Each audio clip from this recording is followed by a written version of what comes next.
Vocês viram com seus próprios olhos o que o Senhor fez a Baal-peor. O Senhor, o seu Deus, destruiu do meio de vocês todos os que seguiram a Baal-peor.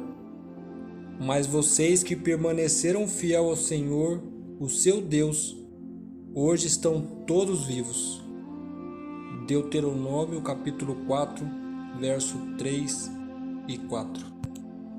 Antes de qualquer coisa, precisamos saber que Baal-peor era o Deus supremo dos cananeus. Em hebraico, Baal significa Senhor, amo, possuidor ou até mesmo marido. Esta palavra hebraica passou a designar o deus semita da tempestade Hadad, mas também outras divindades locais eram chamados de Baal. A adoração a Baal foi um grave problema em Israel durante parte do período do Antigo Testamento. Em Canaã, cada cidade tinha sua divindade local. Por isso, diferentes deuses são chamados de Baal no Antigo Testamento. Inclusive, alguns textos bíblicos usam a palavra plural Baalins para se referir a muitas divindades pagãs dos povos vizinhos de Israel. Vejamos um deles. Elias respondeu: Vocês abandonaram os mandamentos do Senhor e seguiram os Baalins. 1 Reis capítulo 18, verso 18. Em Deuteronômio capítulo 4, verso 3 e 4, texto que lemos no início, os filhos de Israel têm um pouco mais de lição de história, como lembrete do passado e de verdades espirituais e práticas que deviam aprender. O relato está registrado no livro de Números, capítulo 25, verso 1 a 15. Ali nos conta da tentativa de Balaão, aconselhando os moabitas a separarem os israelitas de seu Deus, seduzindo-os à imoralidade e ao culto sexual dos falsos deuses dos moabitas. Para melhor entendimento, precisamos entender quem foi Balaão. Balaão foi um profeta a quem Balaque contratou para amaldiçoar o povo de Israel. Contudo, por revelação divina, o Deus lhe aparecia e determinava que o povo de Israel fosse abençoado por ele, profetizando a grandeza daquele povo. O fracasso de Balaão em amaldiçoar Israel significou que ele não recebeu a recompensa que Balaque ofereceu. No entanto, ele ainda queria agradar Balaque. Balaão não chegou a amaldiçoar o povo de Israel, pois por divina revelação, Deus não o permitiu. Contudo, Balaão ensinou aos inimigos de Israel como fazê-los cair e perder a proteção do Altíssimo. De olho na recompensa, ele então decidiu um plano próprio que não tinha nada a ver com profetizar o bem ou o mal, mas poderia trazer destruição ao povo de Deus. O que ele fez foi incentivar o povo de Israel a se misturarem com o povo de Moabe e os medianitas, e incentivou as mulheres moabitas e medianitas a seduzir os israelitas e convidou-os a participar dos festivais de adoração a seus deuses pagãos. A princípio achava ele que seu plano estava sendo um sucesso, até Deus enviar uma praga e matar milhares em Israel, por causa do seu comportamento imoral e idólatra. Foram elas que seguiram o conselho de Balaão e levaram Israel a ser infiel ao Senhor no caso de penhor, de modo que uma praga feriu a comunidade do Senhor. Números capítulo 31, verso 16. Somente uma ação rápida de Moisés e Finéias salvou Israel da destruição. Moisés puniu os líderes da rebelião em uma execução pública em massa. Assim nos conta o relato bíblico. Enquanto Israel estava em Sitim, o povo começou a entregar-se à imoralidade sexual com mulheres moabitas, que os convidavam ao sacrifício de seus deuses. O povo comia e se prostrava perante esses deuses. Assim Israel se juntou à adoração a Baal-Peor, e a ira do Senhor acendeu-se contra Israel. E o Senhor disse a Moisés: Prenda todos os chefes deste povo, enforque-os diante do Senhor à luz do sol, para que o fogo da ira do Senhor se afaste de Israel. Então Moisés disse aos juízes de Israel: Cada um de vocês terá que matar aqueles que dentre os seus homens se juntaram à adoração de Baal-Peor. Números capítulo 25, verso 1 a 5.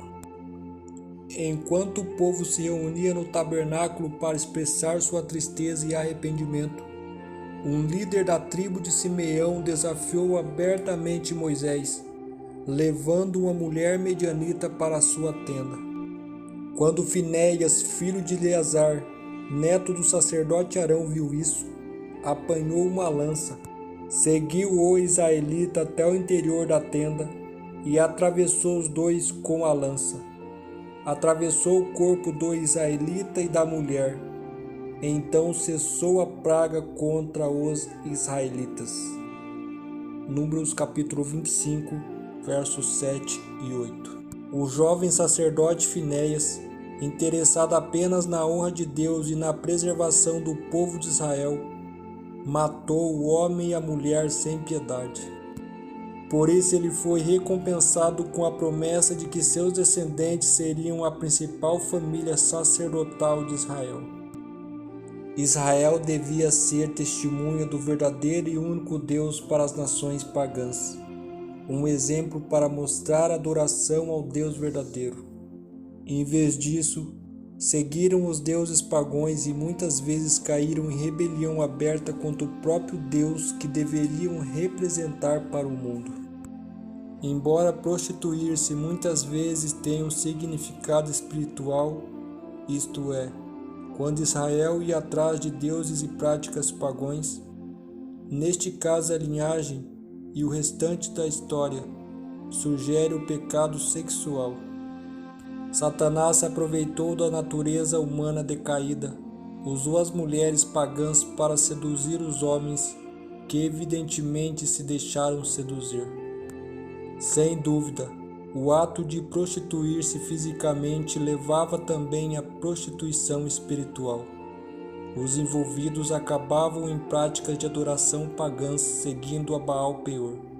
Isso é, os israelitas de alguma forma se apegaram a esses deuses falsos e até se sacrificaram a ele.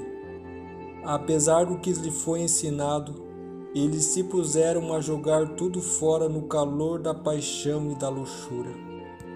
Facilmente, ao endurecerem a consciência com o primeiro pecado, o físico, estavam maduros para cair no pecado espiritual, que deve ter sido o objetivo final de Satanás. Eles haviam se tornado tão degradados que, de acordo com o texto, um homem trouxe uma mulher medianita para o próprio acampamento, diante de Moisés e do povo que chorava do lado de fora do tabernáculo. A Bíblia deixa claro que Deus não aceita dividir sua honra e sua glória com ninguém. Os 2 primeiros mandamentos falam justamente sobre isso. Neles Deus proíbe que seu povo tenha outros deuses diante dele e pratique a idolatria. O motivo disso é que Deus é zeloso. Nesse contexto, a palavra zeloso também pode ser traduzida como ciumento, no sentido de um ardor emocional que zela e preserva. Para Deus, a idolatria é adultério espiritual. Então, quando a nação de Israel cultuava outros deuses, ela era vista pelo Senhor como uma mulher adúltera. E é nesse contexto que Deus é apresentado nas Escrituras como um marido indignado, que sofre com a traição de sua esposa. Como foi dito, os ciúmes que a Bíblia diz que Deus sente por seu povo jamais deve ser confundido com um comportamento desequilibrado e fora da razão de uma pessoa ciumenta. Na verdade, quando dizemos que Deus tem ciúmes de nós, Simplesmente estamos dizendo que Deus nos ama e exige de nós atenção exclusiva, fidelidade absoluta e completa adoração. O primeiro mandamento estabelece adoração somente a Deus e a mais ninguém. A ordem do segundo mandamento é para adorar a Deus diretamente, sem mediação de qualquer objeto. A idolatria é o primeiro dos 3 pecados capitais na tradição judaica. Por isso devemos ter discernimento para distinguir ídolos de objetos meramente decorativos. Tudo aquilo que a pessoa ama mais do que Deus torna-se idolatria. Para os idólatras é dito: porque vocês podem estar certos disto, nenhum imoral ou impuro ou ganancioso que é idólatra tem herança no reino de Cristo e de Deus. Efésios capítulo 5, verso 5. Deus não proíbe as artes. Ele mesmo inspirou o artista entre o seu povo no deserto. O que ele não permite é que a adoração que se deve dedicar somente a ele se dedique a essas imagens. Você tem algo ou alguém que você ama mais do que a Deus? Se tiver, peça perdão a Deus e a partir de hoje passa a amá-lo mais do que tudo nesta vida, pois Ele te ama e deseja ser seu Deus. A Ele toda a honra e toda a glória, agora e para sempre. Amém. Até a próxima.